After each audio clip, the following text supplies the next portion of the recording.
बिस्मिल्लाहिर्रहमानिर्रहीम। अस्सलाम वालेकुम दोस्तों, मैं हूं शाहिद नईम और सीएसएस की एक नई वीडियो के साथ हाजिर खिदमत हैं।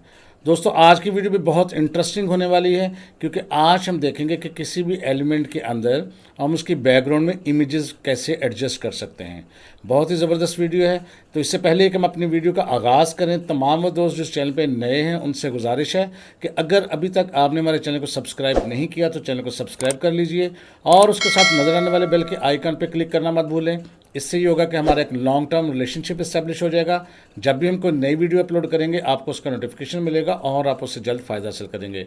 अब बगैर ताख़ीर के हम चलते हैं कंप्यूटर की स्क्रीन पे और देखते हैं कि किस तरह किसी चीज़ के बैकग्राउंड में एक इमेज एडजस्ट कर सकते हैं।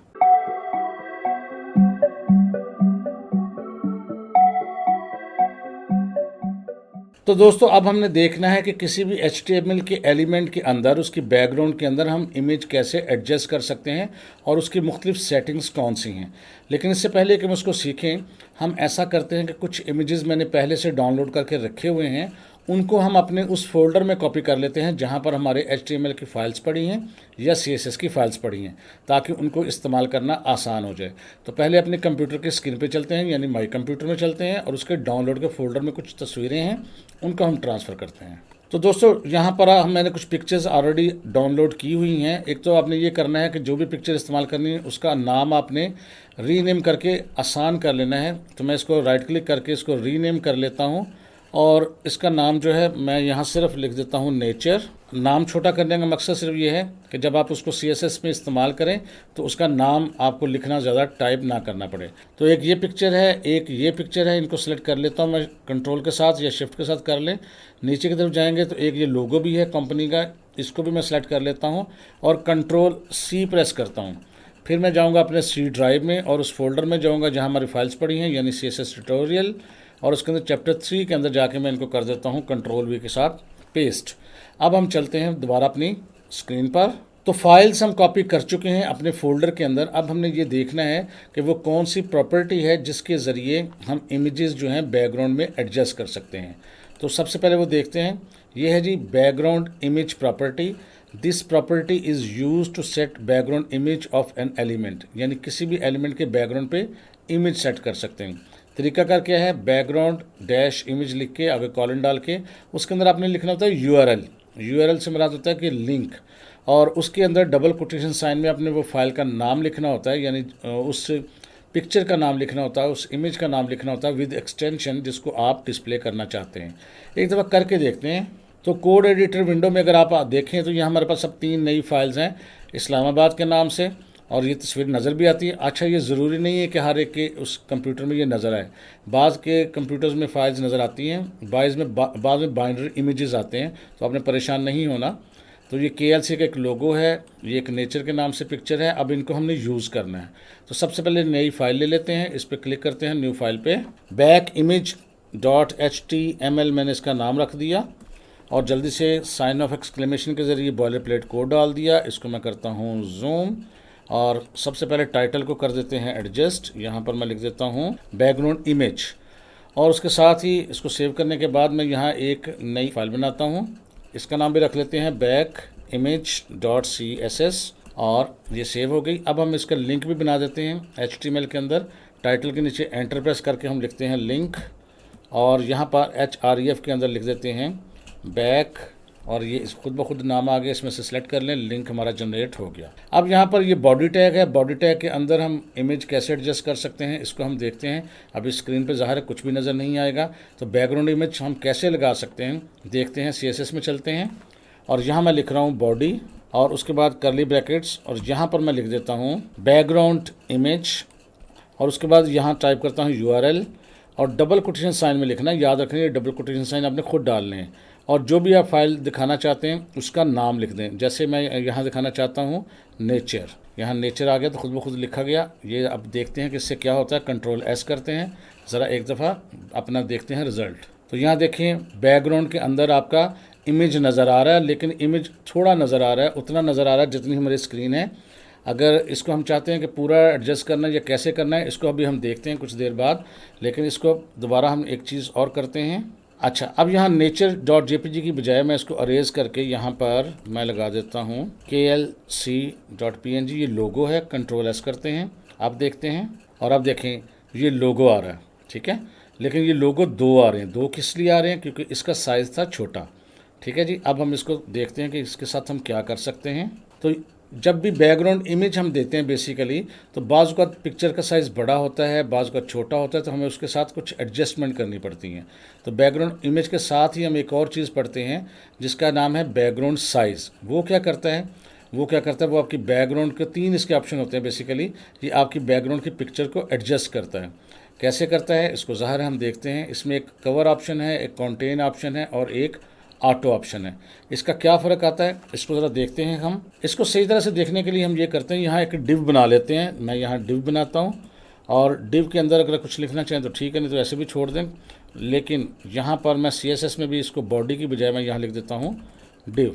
और यहाँ पर ये करते हैं बैकग्राउंड इमेज यही रहने देते हैं, लेकिन इसकी विड्थ और हाइट एडजस्ट कर देते हैं। मैं यहाँ लिख देता हूँ विड्थ, और विड्थ मैं इसकी कर देता हूँ जी 400 पिक्सल्स, और इसकी हाइट भी जो मैं कर देता हूँ 400 पिक्सल्स। अब हम देखते हैं कि इसका रिज़ल्ट क्या आता है।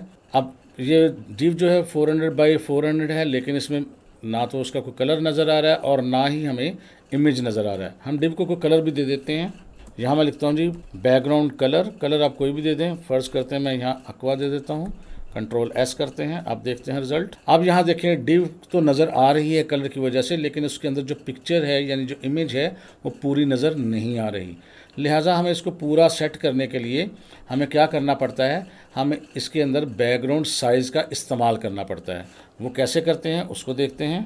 तो यहाँ बैकग्राउंड साइज़ लिख के यहाँ इसके अंदर लिख देते हैं कवर और कंट्रोल एस करते हैं। अब रिज़ल्ट देखते हैं तो देखिए जो भी इमेज था वो उसके अंदर उसने पूरे इमेज को कवर कर दिया है, लेकिन पूरा फिर भी नहीं आया। उसकी क्या वजह है उसको भी देखते हैं। अब अगर कवर की बजाय हम यहाँ पर इसकी जगह लिख देते हैं कंटेन, तो क्या होगा, कंट्रोल एस करके देखते हैं। ये देखें कंटेन से क्या हो गया, इमेज तो पूरा आ गया, लेकिन जहाँ इमेज ख़त्म हुआ है वहाँ पर उसने उसको रिपीट करना भी शुरू कर दिया। तो फ़र्क ये है कि कवर से ये होता है कि इमेज का जितना भी साइज़ होता है वो आपको कवर कर देता है आपके एलिमेंट को, लेकिन कंटेन में क्या होता है कि कंटेन के अंदर वो आपका पूरा इमेज दिखाता है फिट करके, और जगह छोटी हो जाए तो फिर उसकी डुप्लीकेट कॉपीज़ भी दिखाता है। अब हम इन डुप्लीकेट कॉपीज़ को भी रोक सकते हैं। वो कैसे, कवर और कंटेन ये चीज़ें हमने देखी हैं। ऑटो जो होता है बाय डिफ़ॉल्ट होता है कि जब हम शुरू में इस्तेमाल करते हैं, यूँ समझ लें कवर और ऑटो एक किस्म का एक ही चीज़ है। तो नॉर्मली हम कवर इस्तेमाल कर रहे होते हैं। तो अब इसमें अगर रिपीट ख़त्म करना हो तो एक ऑप्शन इसमें इस्तेमाल कर सकते हैं, बैकग्राउंड रिपीट नो रिपीट। इसको करके देखते हैं। अब यहाँ मैं लिखता हूँ बैकग्राउंड रिपीट और साथ ही लिख देता हूँ नो रिपीट। ये देखें कंट्रोल एस करते हैं, अब देखते हैं रिज़ल्ट। अब देखें एक ही लोगो नज़र आ रहा है और वो रिपीट नहीं हो रहा। हम इसको पिक्चर चेंज करके देखते हैं ताकि आपको अच्छे से पता लग जाए। पिक्चर यहाँ मैं करता हूँ जी चेंज और यहाँ लग देता हूँ नेचर ताकि आपको अच्छे से समझ आ जाए। कंट्रोल एस करते हैं तो ये दोनों चीज़ें मैंने सेलेक्ट करके यहाँ एक दफ़ा डिलीट कर दिया इनको। सिर्फ पिक्चर है, आप देखते हैं क्या रिज़ल्ट आता है। अब ये देखिए पूरी डिव जो है वो पिक्चर से कवर तो है, लेकिन पूरी पिक्चर तो नहीं आ रही, वो सिर्फ़ और सिर्फ उसका जो चंद एक कॉर्नर सा नज़र आ रहा है। अब हम इसको पूरा देखते हैं कि कैसे नज़र आएगा। अब अगर इस क्योंकि ये ऑटो है बाय डिफ़ॉल्ट, अगर यहाँ हम कहते हैं बैकग्राउंड साइज़ के बाद हम इसको कर देते हैं कवर। अब हमने इसको लिख दिया है बैकग्राउंड साइज़ और कवर कर दिया। अब वो क्या करेगा, अब वो आपकी जो पूरा बॉक्स है उसको आपकी पिक्चर के साथ कवर कर देगा। देखते हैं, ये देखें तो कवर से ये फ़र्क पड़ता है कि आपके पूरा जो इमेज है वो आपके पूरे जो एलिमेंट है उसको कवर कर लेता है। और अगर यहाँ हम लिखते ऑटो तो कवर तो पूरा ही करेगा, यानी काम इनका मिलता जुलता है, लेकिन पिक्चर का साइज़ छोटा नहीं करेगा, उसके मुताबिक एडजस्ट नहीं करेगा। इसी तरह तीसरा ऑप्शन देखते हैं जो कंटेन है। अब यहाँ ऑटो को हटा के हम लिखते हैं कंटेन और कंट्रोल एस करके चेक करते हैं। अब कंटेन से क्या हुआ, पिक्चर तो उसने पूरी दिखाई, लेकिन अगर आप गौर से कर देखें, मैं इसको थोड़ा सा जूम भी कर देता हूँ, तो यहाँ पर आपको एक लाइन नज़र आ रही है। इसका मतलब है यहाँ पिक्चर ख़त्म हो गई थी और उसने इसको रिपीट किया है। ठीक है, यानी आप कंटेन क्या करता है, जहाँ पिक्चर ख़त्म हो जाए उसके साथ उसको रिपीट करना भी शुरू कर देता है। अगर आपको रिपीट नहीं करवाना तो कैसे करेंगे, ये देखिएगा, यहाँ पर लिखेंगे बैकग्राउंड रिपीट और उसके साथ लिखेंगे नो रिपीट, कंट्रोल एस करेंगे, रिजल्ट देखेंगे। आप देखें डिव खाली हो गई है, पिक्चर भी पूरी आ गई है, लेकिन उसने उसको रिपीट नहीं किया। तो दोस्तों ये था तरीकाकार कि किस तरह हम अपने इमेज को किसी भी जगह एडजस्ट कर सकते हैं, किसी बॉक्स में एडजस्ट कर सकते हैं। अब हम बात करने वाले हैं बहुत ही अहम चीज़ की, यानी आगे है हमारी असाइनमेंट। असाइनमेंट नंबर 5, इसको आपने गौर से समझ लेना है और इसको आपने खुद करने की कोशिश करनी है। अगर किसी वजह से आपसे नहीं हो सकेगी तो कमेंट करके अपने मुझे बताना है, फिर मैं आपको कर भी दूंगा। तो पहला स्टेप इसका क्या है, मेक वेबसाइट लाइक दिस। आपने इस किस्म की एक वेबसाइट बनानी है। ये देखें सिंपल सी है, कुछ टेक्स्ट है, कुछ एक बॉक्स है और उसमें पिक्चर है और कुछ फिर टेक्स्ट है। लेकिन अब इसमें क्या क्या करना है, पहला स्टेप जो है उसमें ये करना है कि HTML के जो एलिमेंट बनाने हैं वो कौन कौन से हैं। Insert a paragraph having 20 lines of text.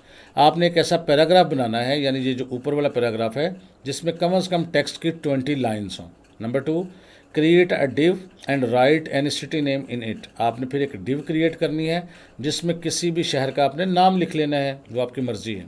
फिर क्या करना है तीसरे स्टेप में, insert a paragraph having 20 lines of text. फिर आपने एक पैराग्राफ देना है जिसमें फिर कम से कम 20 लाइनें हों।